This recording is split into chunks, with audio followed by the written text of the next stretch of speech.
Olá, meu nome é Luciene Souza e hoje vamos falar um pouco sobre a cultura negra no Brasil. Como a cultura negra ela se tornou parte da cultura brasileira e quais as suas influências em nosso país. Bom, a cultura negra ela chegou ao Brasil trazida pelos os povos escravizados trazidos da África durante o longo período que durou o tráfico negreiro. No Brasil, a cultura africana ela também sofreu influência das culturas europeias e indígenas que já se encontravam no território brasileiro. De forma que as características de origem africana na cultura brasileira, ela encontra-se em geral mesclada a outras referências culturais, como é o caso das culturas europeias e indígenas, como eu falei anteriormente.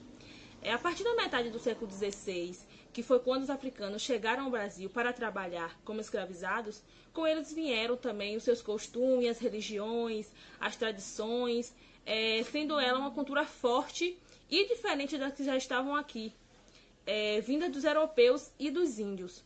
A união e a mistura de todos esses elementos deram origem à identidade brasileira, à cultura brasileira como um todo.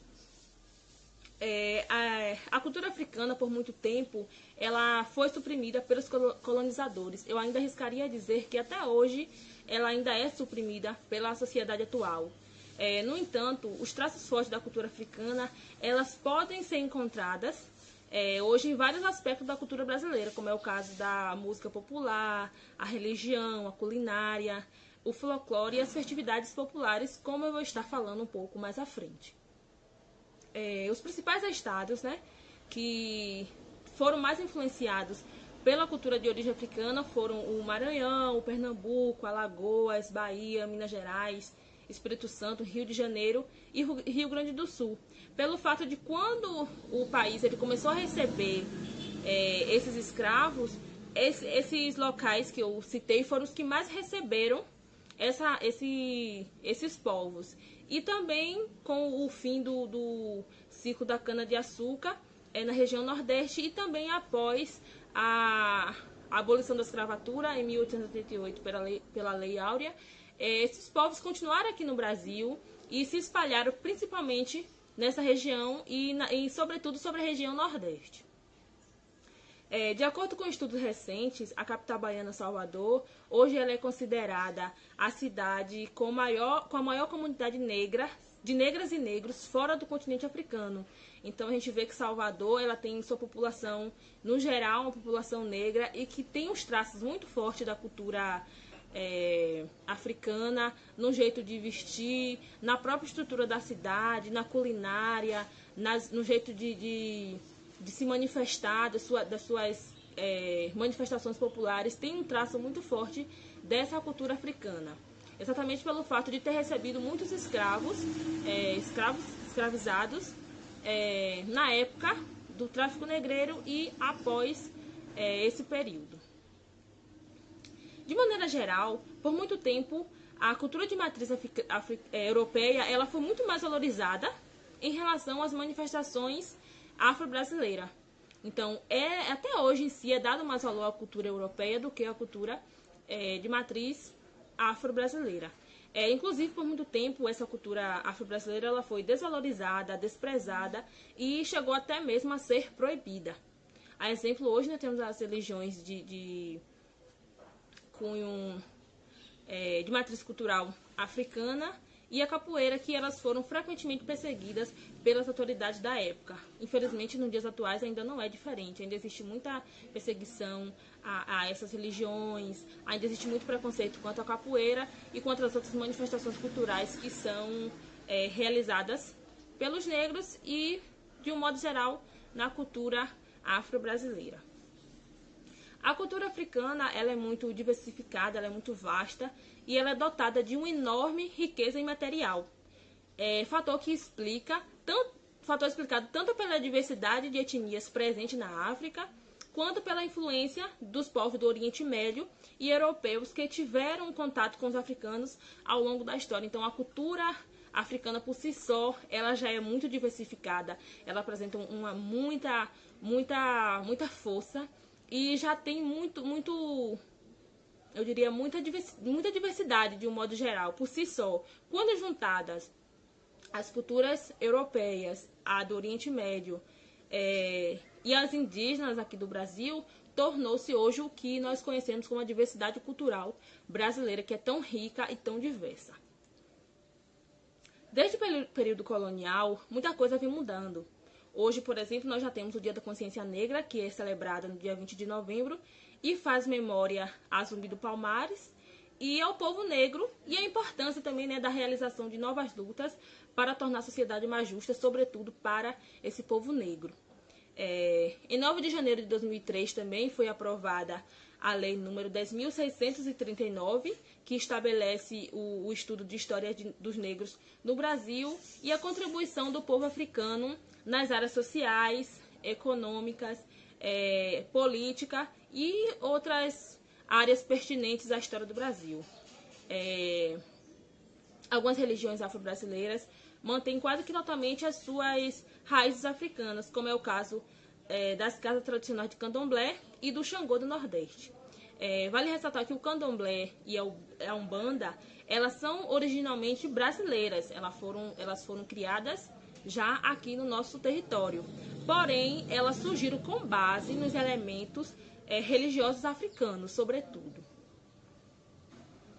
Bom, atualmente, né, apesar da Constituição Federal ela prevê a liberdade religiosa, o que nós vemos no nosso país é que, infelizmente, as religiões de matriz africana elas são imensamente perseguidas. Hoje um fenômeno recente são os ataques de vandalismo cometidos contra os terreiros os quais acontecem as práticas dos encontros da Umbanda e do Candomblé.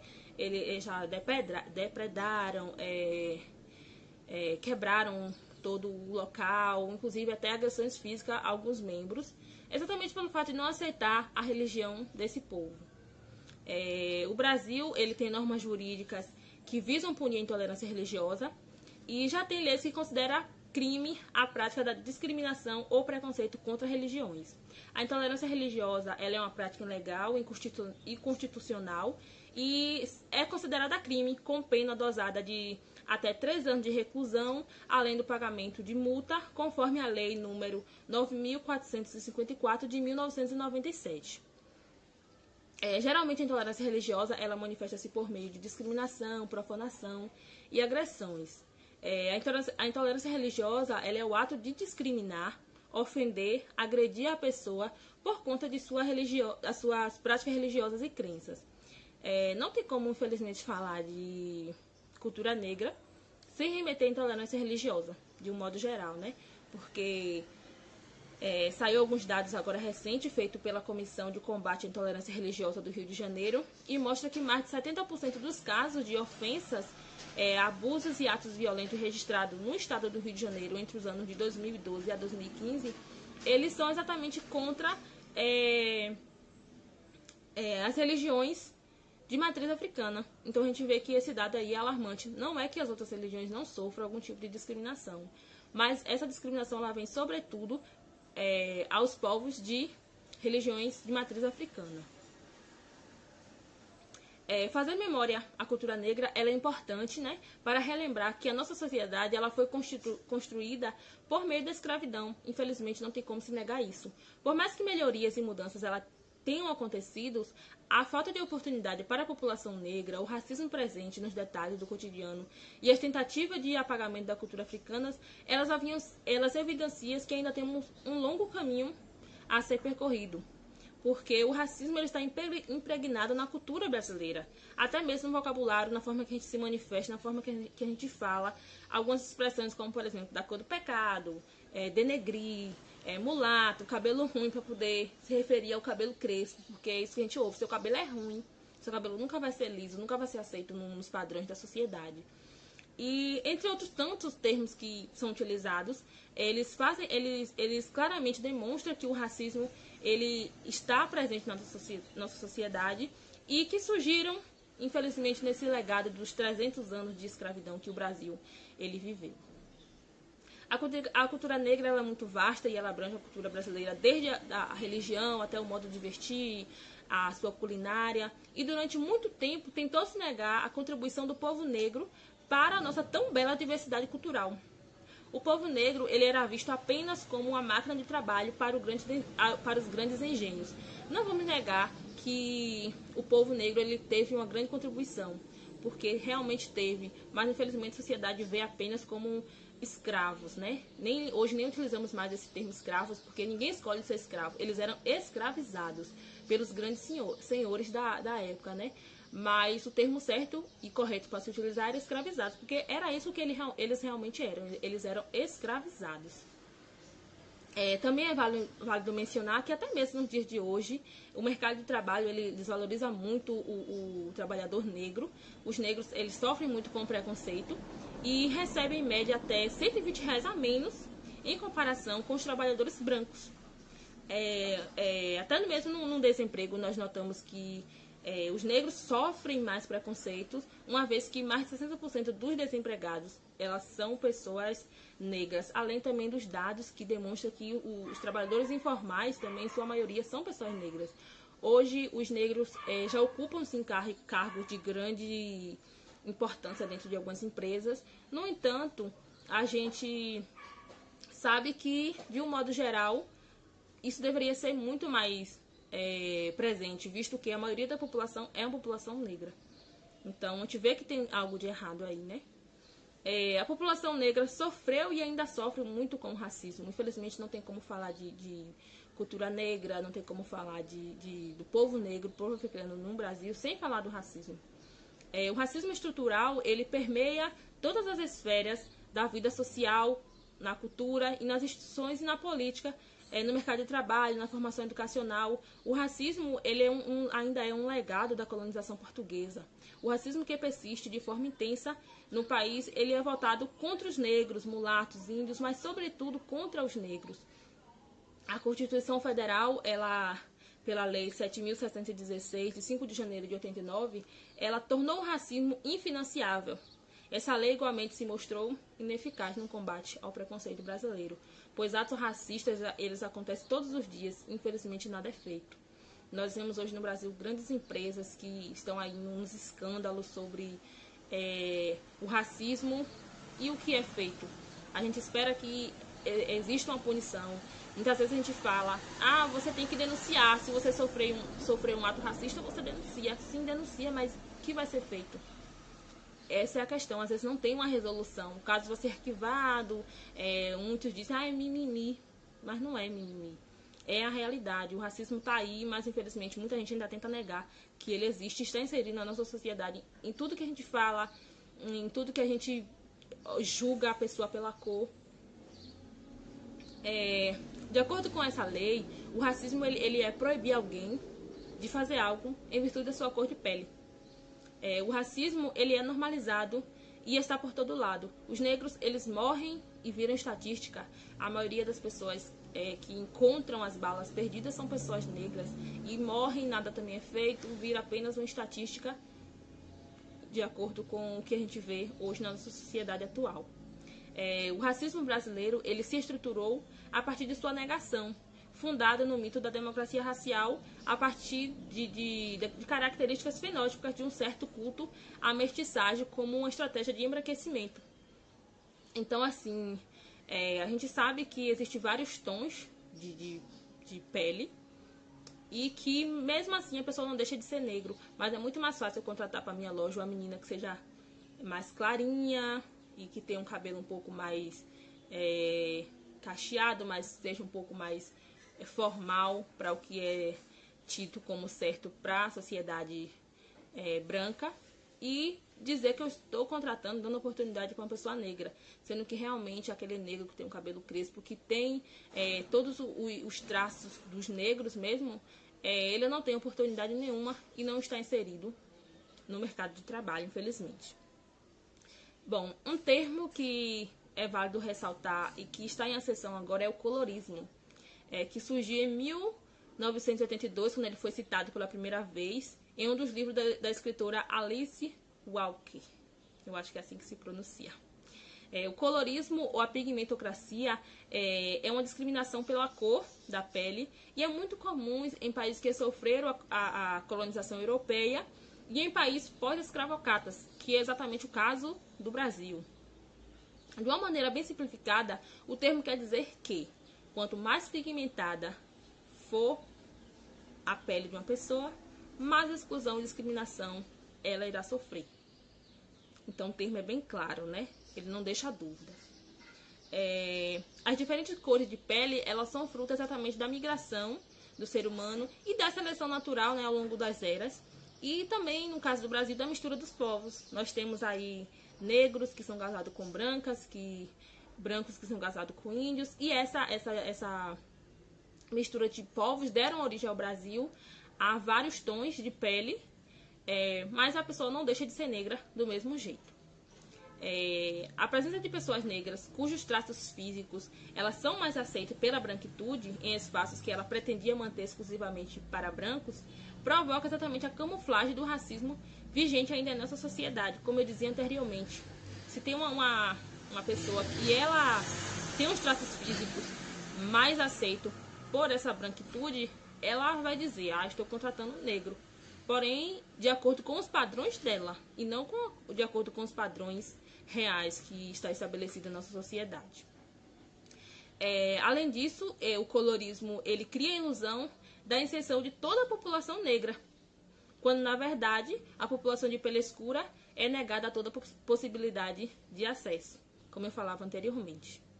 É importante valorizar a cultura africana, porém sem romantizar a democracia racial no Brasil. A perseguição às religiões de matriz africanas, ao samba, a demonização das práticas e cultos populares e negros, infelizmente, é uma realidade no contexto social brasileiro. E é um país ainda marcado pelo abismo racial e de renda. Entender e desenvolver uma educação antirracista, ela é fundamental para que a justiça e a sociedade caminhem juntos. E também no combate ao preconceito racial. A gente vê que criança ela não tem preconceito. O preconceito se cria a partir do momento que ela descobre que existe essa diferença. Que o tom de pele pode definir se eu vou ser rico, se eu vou ser pobre, se eu posso entrar em uma loja, se eu não posso entrar, se eu posso ter um poder aquisitivo maior ou não. A educação antirracista ela vai muito além de criar-se uma lei e obrigar a incluir num currículo oficial da educação básica a temática sobre a história da cultura afro-brasileira e indígena. A lei ela é muito importante, mas é preciso reconhecer que o racismo estrutural existe, inclusive no ambiente escolar, onde muitas vezes os professores não estão preparados para abordar essa temática, outros inclusive se recusam a falar por algo relacionado à religião, que não deixa de ser um racismo. Alguns pais não permitem que o filho tenha esse tipo de estudo na escola. Então tudo isso faz com que a lei ela não seja tão eficiente. Essa falta também de capacitação, tanto da equipe de educação, muitas vezes, ou até mesmo do professor, faz com que essa lei ela não seja de fato cumprida, por assim dizer. O racismo estrutural ele é um termo usado para reforçar o fato de que a sociedade é estruturada como base na discriminação e privilegia algumas raças em relação a outras. No cotidiano da sociedade brasileira estão normalizadas frases e atitudes de cunho racistas e preconceituosos. Infelizmente, são piadas que associam negros e indígenas a situações constrangedoras e até mesmo discriminatórias. Ou atitudes baseadas em preconceitos, como desconfiar da índole de alguém apenas pela cor de sua pele. Infelizmente, muita gente diz que não é racista, que não pratica o racismo, mas vê uma pessoa negra na rua e segura a bolsa e esconde o celular. Então, assim, é um julgamento apenas pela cor da pele. Outra forma comum de racismo também é a adoção do eufemismo para fazer referência a negros ou pretos, como palavras moreno, pessoa de cor. A minha vida inteira eu ouvi dizer, você é morena, você não é branca, mas você também não é preta, você não é negra, você é morena.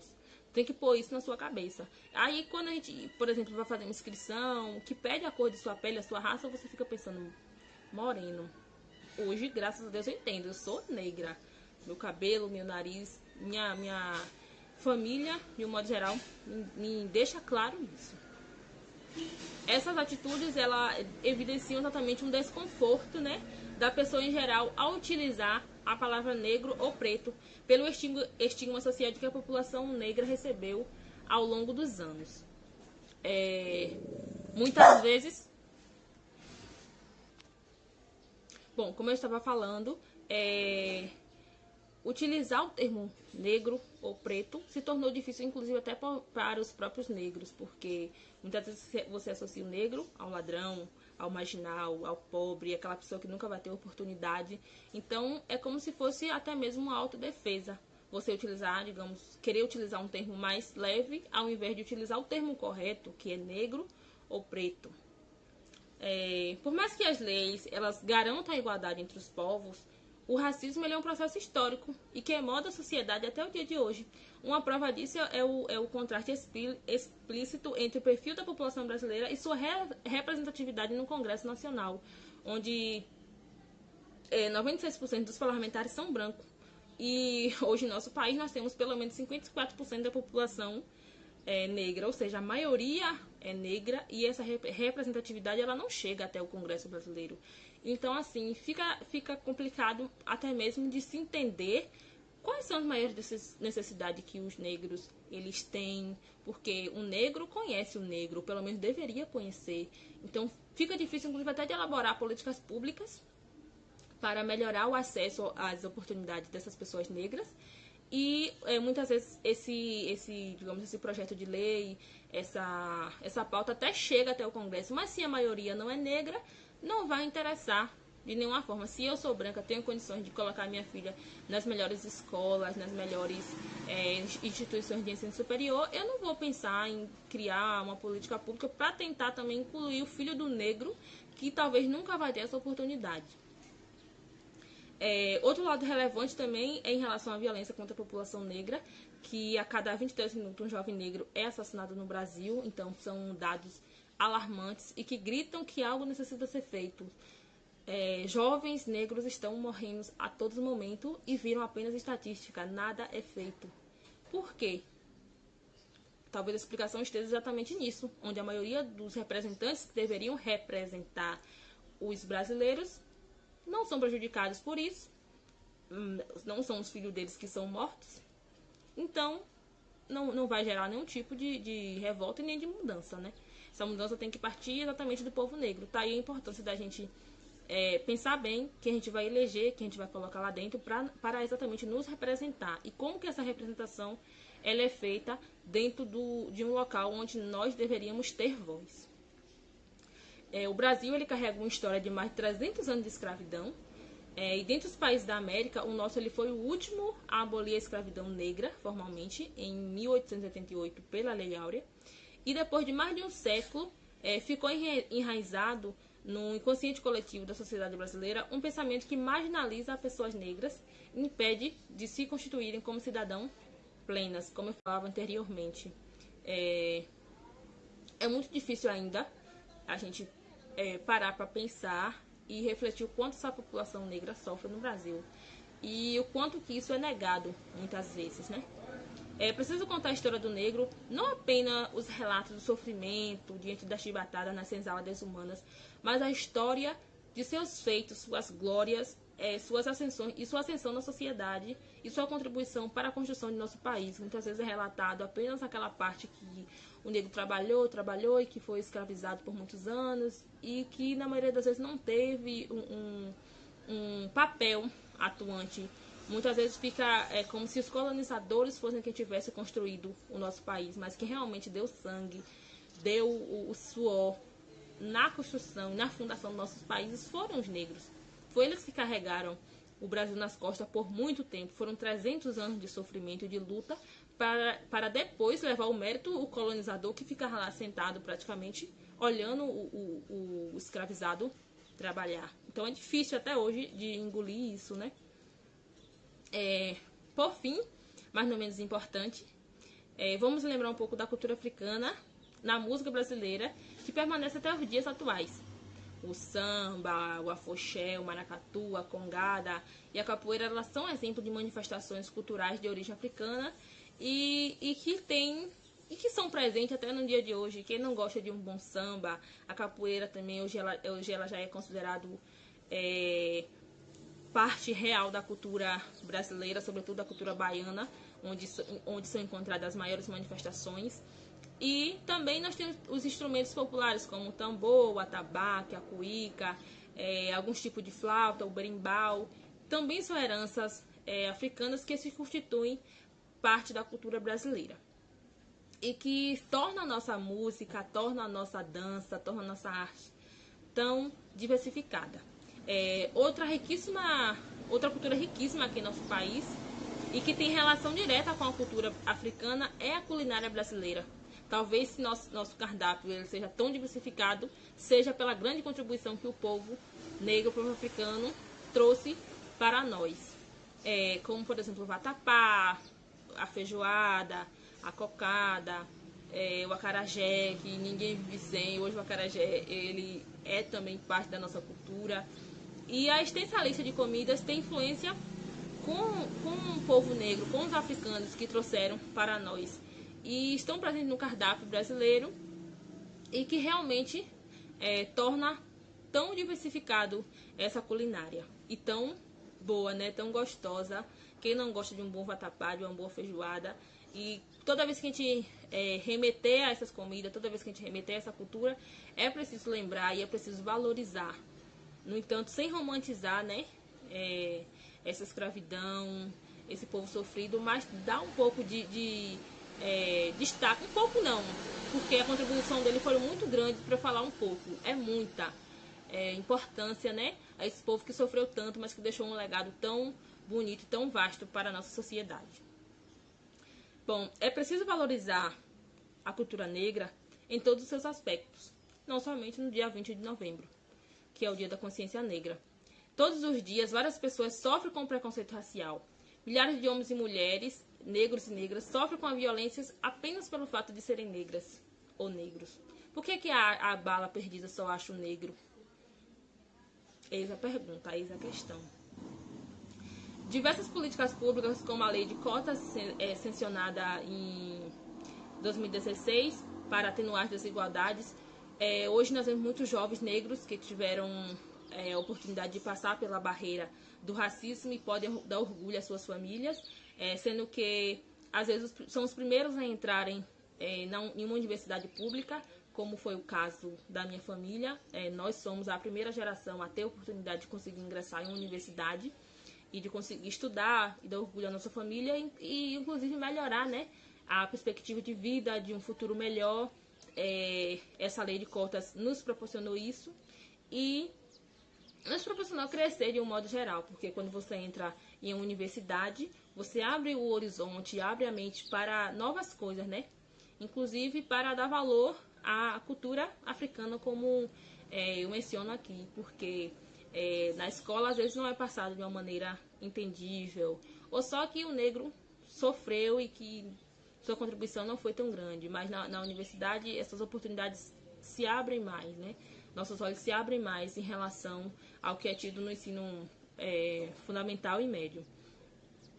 Bom, essa lei de cotas e várias outras políticas públicas, elas nos mostram que o caminho a ser percorrido para a superação da desigualdade social, ela, infelizmente, ainda tem muita coisa a ser percorrida, tem muita coisa a crescer, né, de um modo geral.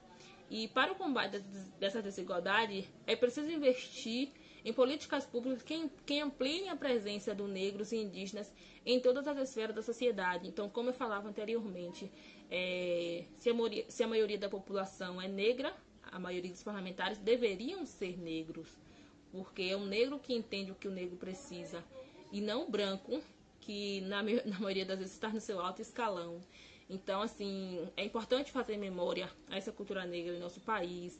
É importante que a gente entenda a contribuição desse povo na nossa sociedade, na construção do nosso país.